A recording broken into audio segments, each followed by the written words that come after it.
देखिए एक क्वेश्चन एकदम डिफरेंट वे में दिया हूँ, find the ground term symbol for this, है ना। ये D1 D2 वाले सिस्टम में तो आसान है, लेकिन इसमें भी आना चाहिए। है कुछ नहीं, बस क्वेश्चन का फॉर्मेट बदला है। तो जैसे ही आपको कोई कॉम्प्लेक्स मिलता है, आपको एनी हाउ कॉन्फ़िगरेशन में D सिस्टम चाहिए, तो अब क्या करना, इसको सबसे पहले आयनाइज कर दो अगर ये काउंटर आयन के साथ दिया है तो, ताकि आप आराम से ऑक्सीडेशन स्टेट निकाल सको। ये लीजिए, फिर उसके बाद इसका ऑक्सीडेशन स्टेट निकालिए। x - 6, ये देखो 4 माइनस होगा, तो x - 6 इक्वल्स टू -4, तो x equals to 6 - 4 equals to +2। तो यहाँ पर कौन सा हो गया, आयरन +2 में।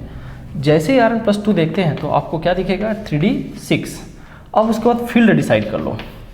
फील्ड डिसाइड करने के लिए वही तरीका लगाओ फिर से कि 3D मेटल है ना, ऑक्सीडेशन स्टेट +2 है, स्ट्रॉन्ग लिगेंड है, इसका मतलब फील्ड कैसा है, स्ट्रॉन्ग। तो ये स्ट्रॉन्ग फील्ड में आप जैसे भरते हो वैसे भर दीजिए इलेक्ट्रॉन को। कैसे भरेगा भाई, 1 2 3 4, देखिए 1 2 3 4 5 6। फिर यहाँ से जैसा आप निकालते थे वैसे ही, कोई बदलाव नहीं है, 0 होगा, है ना, 0/2 मतलब 0, और इलेक्ट्रॉन 0 इसलिए ट्वाइस s+1 क्या होगा, n+1 1 होगा। L वैल्यू क्या होगा, तो L वैल्यू के लिए क्या करोगे भाई, -2 है ना, फिर ये -1 0 0। तो यहाँ पर इन दोनों को जब जोड़ोगे तो 2 2 4 2 6 होगा, तो मॉडुलस के बाहर 6। अब 6 के लिए आप साइन लगा लो, क्या क्या साइन निकला था, ठीक है, 6 के लिए क्या साइन निकला था उसको आप पता लगाओ। तो देखो इसको मैं याद दिला देता हूँ, 0 1 2 3 4 5 6 ऐसा था, S P D F G H और I आ रहा है, तो इसका मतलब यहाँ पर सिंबल क्या आया, I। अब ये मैक्सिमम है, इससे ज़्यादा डी सेट में नहीं आ सकता।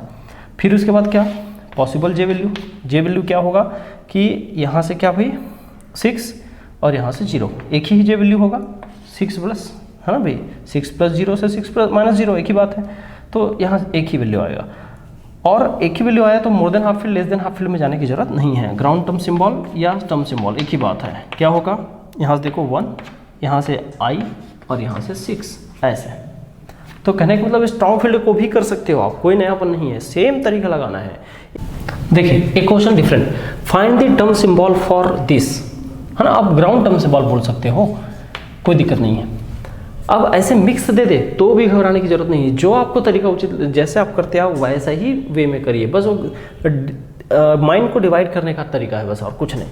क्या होगा, S का अनपेड इलेक्ट्रॉन इसमें भर दीजिए, P का अनपेड इलेक्ट्रॉन P में भर दीजिए, है ना।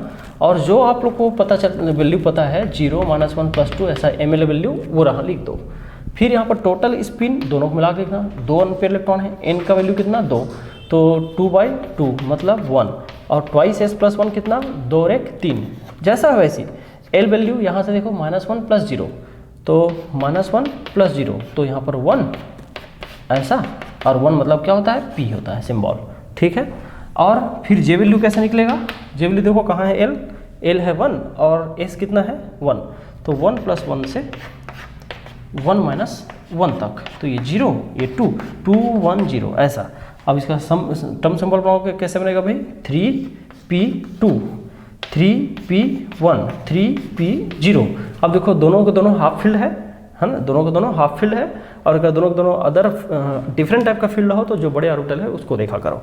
तो यहाँ से देखें दोनों हाफ फील्ड है, मतलब sorry less than half field है, ये तो हाफ फील्ड है तो इसको मत लो, इसको लो, ये लेस देन हाफ फील्ड है। हाफ फील्ड बोल रहा था, गलत हो रहा था, मैं सुधार रहा हूँ कि ये हाफ फील्ड है, ये भी ये हाफ फील्ड नहीं है, ये लेस देन हाफ फील्ड है। तो हाफ फील्ड को मत देखो, आप लेस देन हाफ फील्ड को देखो, है ना। तो लेस देन हाफ फील्ड वाला केस है, तो लोवेस्ट जे वैल्यू वाला ग्राउंड टर्म सिंबल होगा, तो 3p2 विल बी आंसर।